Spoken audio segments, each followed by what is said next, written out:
안녕하세요, 루벤입니다. 드디어 여러분들이 코레일 면접 대상자가 되셨습니다. 이제 면접을 준비를 해야 하는데 예전에 비해서 요즘 코레일 면접 준비 시간이 그렇게 길지는 않습니다. 예전에는 한 3주, 길면 4주까지도 이렇게 주는 면접 형태에서 지금은 일주일 정도만 시간을 주고 진행이 되기 때문에 여러분들이 필기시험 합격한 이후에 면접을 준비한다는 것은 상당히 촉박하다. 그래서 내가 면접 대상자가 되었다. 지금부터 과연 무엇을 해야 하느냐? 반드시 알아야만 하는 내용을 위주로 여러분께 말씀을 드리도록 하겠습니다. 일단 우리 코레일은 면접이 불과 10분입니다. 4대1 형태로 면접관은 4명 정도가 있고요. 여러분들이 들어가서 인사를 하고 면접관에게 발표와 답변을 하는 그 부분이 불과 10분이다. 필기시험에서 좋은 점수로 면접 대상자가 되었다 하더라도 여러분들이 면접에서 조금만 실수를 하게 되면 바로 불합격을 하는 경우가 많이 있기 때문에 제가 그동안 모든 직무에 합격자를 배출을 하면서 느꼈던 점들을 기준으로 꼭 이것만큼은 알아두셔야 합니다. 라는 내용으로 촬영하도록 하겠습니다. 기본적인 프로세스를 한번 봅니다. 면접 당일날 면접위원 4명과 면접 응시자, 면접자 1명이 10분 동안 질의응답을 하게 된다. 면접장에 도착을 하시게 되면 인성검사를 합니다.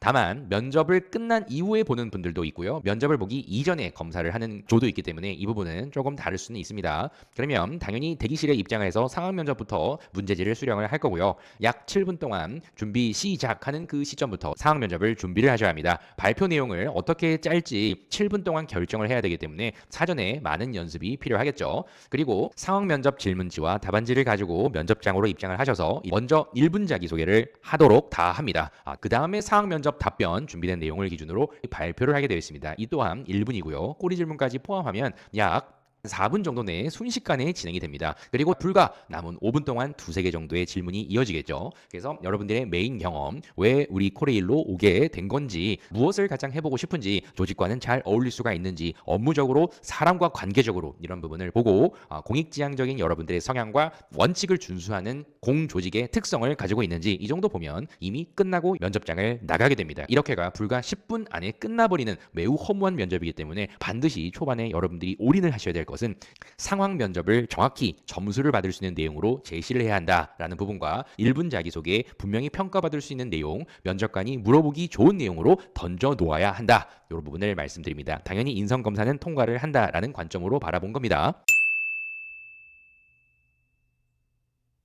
자, 그러면 하나씩 더 살펴보도록 하겠습니다. 일단 여러분들이 면접 당일날 가게 되면 인성검사를 하게 되어 있습니다. 하지만 제가 수년간 코레일 면접을 진행을 하면서 정말 많은 면접자들 중에 인성검사에서 부적격이 떠서 불합격하는 사례를 상당히 많이 보고 있습니다. 그래서 여러분들께 겁을 주려는 게 아니라 반드시 집중해서 여러분들이 인성검사 때문에 떨어지는 일은 없어야 한다. 이 부분을 말씀을 드린 겁니다. 이거는 제 사례이기도 한데요. 2022년에 부적격이 떠서 정말 면접을 잘 보신 분께서 불합격을 하는 사례가 있었습니다. 그래서 다음 연도에는 합격을 하셨던 분인데요. 제가 더 억울할 정도로 상당히 하소연을 많이 하셨던 분이기도 합니다. 그래서 여러분들이 이런 부적격이 뜨는 일이 절대 없어야겠죠. 그래서 어떤 부분을 여러분들이 좀 주의를 해야 하느냐 간단히 살펴보도록 하겠습니다. 상황 면접 백서에 자세하게 설명이 되어 있습니다. 하지만 모든 코레일 면접자분들을 위해서 제가 공유를 드리니까 꼭 이것만큼은 생각을 해 주십시오. 자, 일단 인성 검사는 전통적으로 예, 아니요 선택을 하는 방식을 많이 채택해 오고 있습니다. 하지만 이런 예, 아니오에도 문제가 몇백 개가 되기 때문에 일관성이 없는 표기를 한 분들은 부적격이 뜨는 사례가 실제로 있기도 합니다. 근데 코레일은 이 유형으로 보게 될 확률이 상당히 큰데요.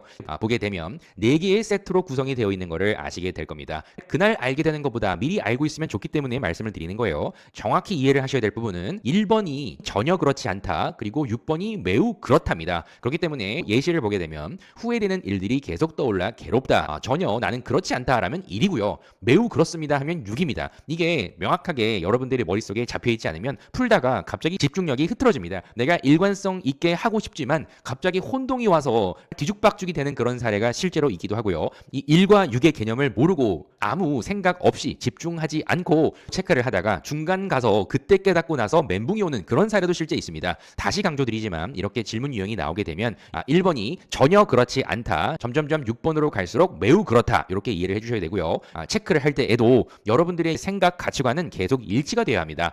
집 밖에 나가지 않고 쉬고 싶은 그런 분께서 사교적인 취미를 가지고 있을 가능성은 없겠죠. 그래서 이런 점들을 이해를 하셔야 되는 부분이 있고요. 이 왼쪽에 응답 1에 보면 1번부터 6번까지 체크를 하는 부분이고, 이 오른쪽에 응답 2를 보게 되면 이 네 가지 세트에서 가장 먼 것과 가장 가까운 것을 하나씩 체크를 하는 겁니다. 근데 아무것도 체크를 하지 않은 그런 공간이 이렇게 생길 수밖에 없다. 요걸 이해를 하셔야 되는데, 생각하지 않고 막 풀게 되면 응답 2를 표기를 다 하는 경우가 상당히 많습니다. 이런 식으로 분명히 여러분께 인성 검사에서는 세트별로 가장 먼 것과 가장 가까운 것을 응답 2에 체크를 하라라고 되어 있으나, 이렇게 네 가지 질문에 3개 이상의 체크를 하는 그런 유형, 당연히 부적격으로 뜰 수밖에 없겠죠. 그렇기 때문에 여러분은 반드시 이 점을 잘 이해하시고 푸시는 게 상당히 중요합니다. 몇 가지만 제가 간단히 말씀드리면, 일단 여러분들이 내향적인 사람도 있고 외향적인 사람도 있을 수 있습니다. 하지만 내가 내향적이긴 하지만 이 면접에서는 외향적으로 보이고 싶다, 이렇게 생각하신 분이 계시다고 하면 인성 검사부터 외향적인 성향을 다 체크를 하셔야 되고,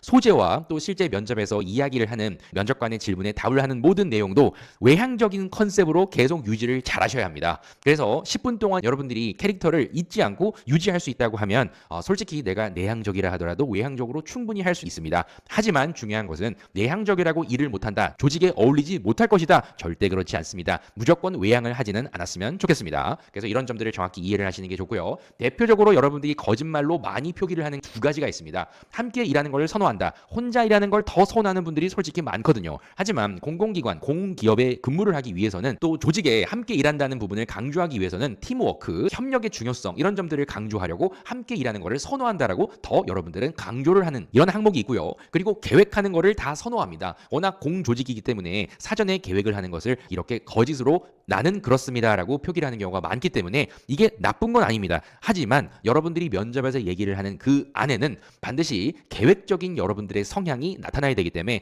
과거의 근거도 있어야 되고, 또 미래 근무를 할 때도 이렇게 계획적인 사람이라는 것을 제시할 수가 있어야 합니다. 그리고 함께 일하는 것을 선호하기 때문에 협력 사례가 많아야 되는데, 막상 협력에 대한 소재를 물어봤더니 실제 협업을 했던 내용이 없다든지, 갈등을 해본 적이 솔직히 혼자 일하다 보니 없다든지, 이렇게 근거가 없다 하면 아무리 내가 솔직히 함께 일하는 게 좋다 하더라도 근거 없이는 절대 점수를 주기가 어렵다. 평가를 하는 면접관에게 빠르게 표기를 할 수 있도록 여러분들은 그 근거를 잘 제시를 해주셔야 합니다. 여러분들의 사고, 경험, 또 직무 계획 등등 여러 가지가 있으니까요. 여러분들의 캐릭터 절대 잊지 마십시오. 참고로 코레일이 작년부터 신유형이 추가가 되었습니다. 도형을 고르는 것을 여러분들이 되게 어려워하고 질문을 많이 하시는데요. 일단 이것도 똑같습니다. 여러분들이 일관성 있는 사람이라고 보여줄 수가 있느냐. 그래서 점점점 도형이 뒤로 갈수록 복잡해지는 이 도형 고르기가 약 20문항 정도가 출제가 되고 있습니다. 어떤 거를 무조건 하세요라고 얘기할 수는 없어요. 하지만 안정감을 느낄 수 있는 여러분만의 도형을 체크를 하셔서 그 유형을 계속 체크를 하셔라, 이렇게 항상 말씀을 많이 드립니다. 내가 색칠된 것에 있어서 더 안정감을 느낀다고 하면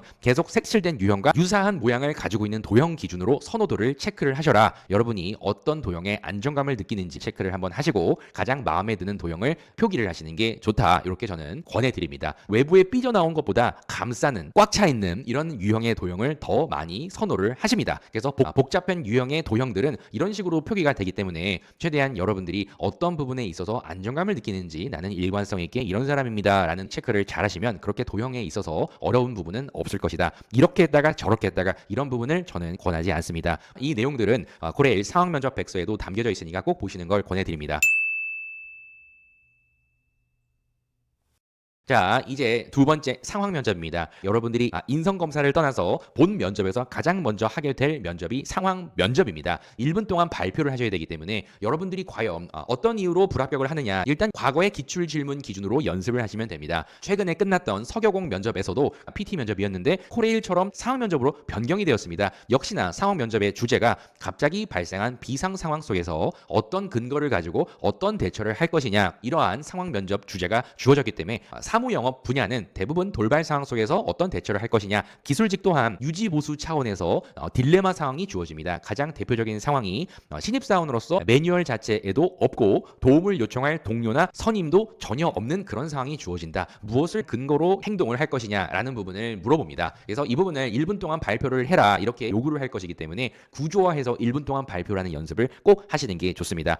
다음과 같은 상황은 어떤 상황이다, 나는 해결 방안을 그래서 이렇게 도출을 하며 법적인 근거, 법령을 기준으로 방안을 도출했으며 과거에 유사 경험 또한 있기 때문에 나는 이런 부분을 통해 이 문제를 해결할 것입니다. 이렇게 결과까지 연습을 1분 동안 발표를 하시는 걸 많이 연습을 해야 합니다. 기출 중심으로 준비를 해 보셔라. 충분하다. 이 부분을 꼭 말씀을 드립니다. 그래서 여러분들이 합격을 하는 분들은 이런 구조화가 잘 되어 있고요. 근거가 명확하기 때문에 면접관이 실제 평가를 하기가 상당히 좋습니다. 하지만 추상적으로 답변을 하는 분들이 있습니다. 당연한 얘기를 하는 분들이 있다는 거예요. 내가 이런 딜레마 상황 속에서도 나의 문제 해결 능력을 보는데 주위에 도움을 요청하겠다. 그리고 근거가 없습니다. 그냥 떠오르는 생각만 발표를 하고 20초에서 30초 정도의 단답 유형들은 합격을 할 가능성이 상당히 떨어진다. 저는 이렇게 평가를 합니다. 면탈을 했던 분들을 실제 이야기를 해보면 내가 1분 동안 채우는 것 자체가 상당히 어려웠습니다. 이런 유형이 사실상 많고요. 다시 생각해보니 너무나 당연한 이야기를 했습니다. 대표적인 답변이 책임감 있게 나는 업무를 수행을 할 것이며 열심히 노력을 해서 절대 이렇게 이 상황을 만들어내지 않도록 하겠습니다. 이런 당연한 얘기 위주로 하는 분들이 있고요. 근거를 명확하게 그 1분 안에 꽉 채워서 제시하는 분들이 있습니다. 또한 직무의 이해를 충분히 상황 면접부터 제시를 할 수가 있는데 그냥 여러분들이 그 자리에서 떠오르는 얘기를 하는 분들이 상당히 많다. 이 직무의 이해를 보는 면접이 아니라 그건 당연한 얘기입니다. 성의가 부족하다 이런 점들이 있다면 아마도 불합격할 확률이 높습니다. 직무 이해를 하기 위해서 어떤 노력을 면접 준비를 하는 과정 속에서 다양하게 노력을 했다. 이렇게 면접에서 찾아보고 알아보고 좀 고생한 티가 나야 되는데 성의가 부족하다 이렇게 생각이 되면 여러분들은 경쟁자에게 밀린다. 커트라인이 1점 사이에도 많은 분들이 몰려 있습니다.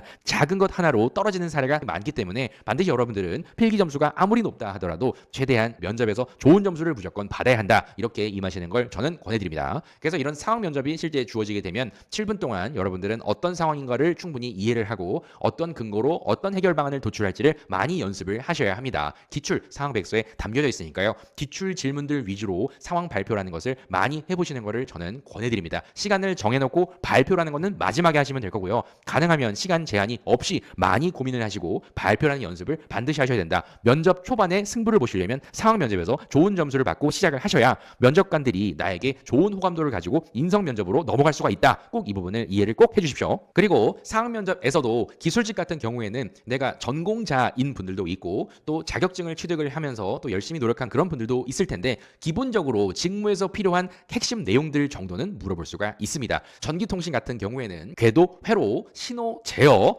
선로 전환기 기본적인 사항들을 알고 있느냐 이렇게 물어보는 유형도 있고요. 또 차량 같은 경우에도 사물 인터넷, IoT 그리고 열차 시스템, 전력 변환 기기 뭐 이런 부분들을 실제 물어보기도 하지만 최근 코레일에서 발생한 사고 사례에 대해서 좀 알아본 게 있느냐 성의에 대한 부분을 물어보는 유형도 분명히 있기 때문에 안전사고에 대한 사례도 보시고 어떤 대처를 했는지 또 유지보수를 잘하기 위해서 어떠한 고객들의 불편사항들이 실제로 존재를 했는지 어떤 이유로 고장이 났는지 이런 것들을 찾아보시고 이미 알아본 내용도 있습니다. 이렇게 같이 얘기하는 연습을 꼭 하십시오. 자, 마지막입니다. 이미 인성검사 체크라는 것도 다 문제가 없는 적격자 기준으로 말씀을 드려봅니다. 자, 상황 면접을 잘 보셨다고 하면 이제 인성 면접만 잘 보면 여러분은 코레일에 가실 수가 있습니다. 그래서 여러분들이 실제 인성 면접에서 어떤 부분을 가장 실수를 많이 하느냐 불합격하셨던 분들을 기준으로 함께 알아보도록 하겠습니다. 자, 유형은 5가지로 구분을 했고요. 실제 면접에서 5가지 유형으로 공조직은 모두 다 평가하는 요소가 정해져 있습니다. 그래서 여러분들께 한번 말씀을 드려볼 테니까 집중해 보십시오. 자, 첫 번째는 자기 객관화가 부족합니다. 지금 면접을 보는 현 시점으로 내가 가지고 있는 직무 역량이 직무와 관련된 지식이 있고요. 기술이 있습니다. 그것은 우리 직무 기술서를 기준으로 말씀을 해주실 수 있어야 하는데 이조차 제시를 하는 부분이 없다. 그리고 어떤 식으로 직무 역량을 강화할 것인지 완벽한 사람은 없거든요. 그렇기 때문에 우리 신입은 계속 나는 발전해 나갈 것입니다. 라는 걸 강조하시기 위해서는 여러분들이 현재 가지고 있는 직무 역량을 자기소개에 반드시 제시를 할 수가 있어야 합니다. 다음과 같은 이러한 역할을 수행하는 차량직으로서 나는 어떠한 지식과 기술을 보유하고 있습니다.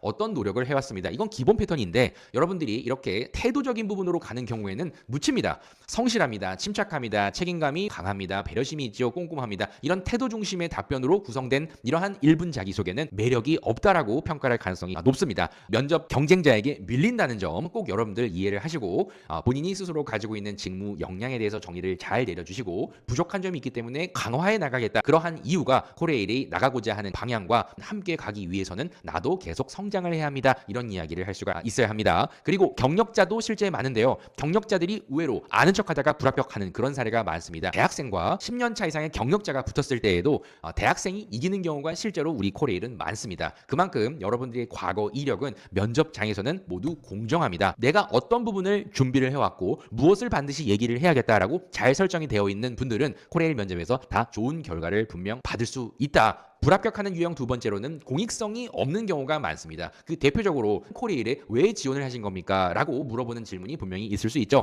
하지만 나 중심으로 공기업의 안정성 때문에 철도에 많은 관심이 있어서 그래서 지원했습니다. 이런 답은 개인적인 부분이 더 강합니다. 하지만 면접은 조직에 적합합니다. 팀플레이를 더 중요하게 생각해요. 협력, 협동심 이런 부분이 중요해요. 조직이니까 당연히 그런 분들을 뽑아야 합니다. 그렇기 때문에 개인적인 부분보다는 조직과 팀 중심의 사고를 더 나아가서 코레일에서는 공익지향적인 사고를 보여주셔야 합니다. 그렇기 때문에 하나라도 더 동료를 위해서, 조직을 위해서, 고객들을 위하여 나는 열심히 수행했던 사례가 있습니다. 앞으로도 할 겁니다. 이런 형태로 여러분이 잘 이어지도록 하셔야 됩니다. 공익성 잊지 마십시오. 자, 세 번째는 성의가 부족하다라는 내용입니다. 특히 누구나 답하는 내용을 하는 경우가 상당히 많거든요. 그 대표적인 질문이 직무 이해도입니다. 직무에서 무엇이 가장 중요하다고 생각합니까? 라는 질문에 운전직 기준으로 말씀을 드려보면 안전사고 예방을 위해서 최선을 다하는 태도가 중요하다고 생각합니다. 이 정도는 누구나 다 답을 할 수 있는 내용인데 어떤 부분을 알아왔는지 또 어떻게 하고자 하는지에 대한 구체적인 얘기를 듣고 싶은데 입사 이후에 최대한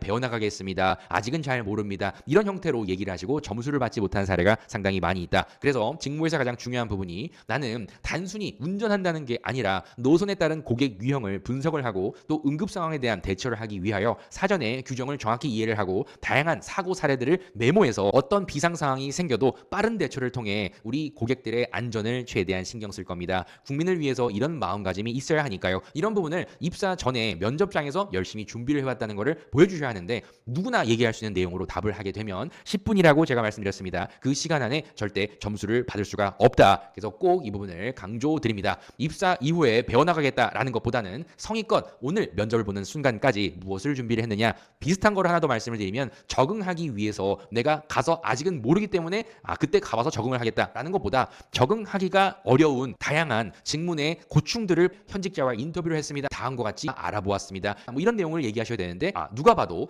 뽑아주면은 할 것이다라는 그런 표현들로 채우는 분들은 합격률이 상당히 적다. 그리고 자신감이 없는 분들 표현에 정확성이 없는 경우가 많습니다. 오늘 날씨가 아직은 이렇게 맑은 것 같습니다. 이런 일상생활에서도 명확한 표현을 하지 않는 유형의 분들이 계십니다. 인 듯합니다. 뭐뭐인 것 같습니다. 이런 부분보다는 생각합니다. 주장합니다. 그 이유가 무엇입니다. 이런 형태로 얘기를 해주셔야 논리성이라는 게 붙는다. 그래서 반드시 이유와 근거를 가지고 얘기하는 연습을 하셔야 합니다. 그리고 비언어적인 부분도 반드시 여러분들이 생각을 하셔야 합니다. 면접관과 아이 컨택을 계속 해주셔야 되고요. 또 반듯한 태도, 말투, 정확한 발성 이런 점은 상당히 중요하거든요. 긴장되기 때문에 상당히 떨리고 말도 버벅대고 그렇게 할 수 있으나 10분입니다. 여러분 집중하셔서 그때만큼은 나는 자신 있다. 최대한 정확하게 이야기를 해내겠다. 내가 준비한 내용 분명히 이렇게 전달할 것이다. 나는 반듯하다. 안정감이 있다. 이런 비언어적인 부분도 반드시 신경 써야 된다. 불안감을 유발하는 행위는 절대 해서는 안 된다. 면접관 시선을 회피한다든지 중간을 보고 얘기한다든지 발을 떤다든지 불안감 때문에 뭔가 펜을 계속 돌린다든지 이런 부분 하는 분들 분명히 있거든요. 그래서 무의식 중에 내가 하는 행동이 혹여 있는지 삐딱한지 이런 것들 잘 생각하시고 안정감이 가장 중요한 우리 코레일입니다. 그래서 꼭 이 부분 다시 얘기 드려요. 그리고 실제 면접관이 질문을 하는 내용을 보면 그렇게 많지 않습니다. 10분이라는 점을 계속 제가 강조드리고 있죠. 질문을 왜 이걸 했을까에 대한 명확한 이해를 하시고 정확하게 평가를 할 수 있는 답변을 해야 한다. 힘들었던 경험이 무엇이 있느냐. 근데 아쉬운 경험을 얘기한다든지 이런 동문서답을 하는 유형들 긴장했기 때문에 얘기할 수도 있으나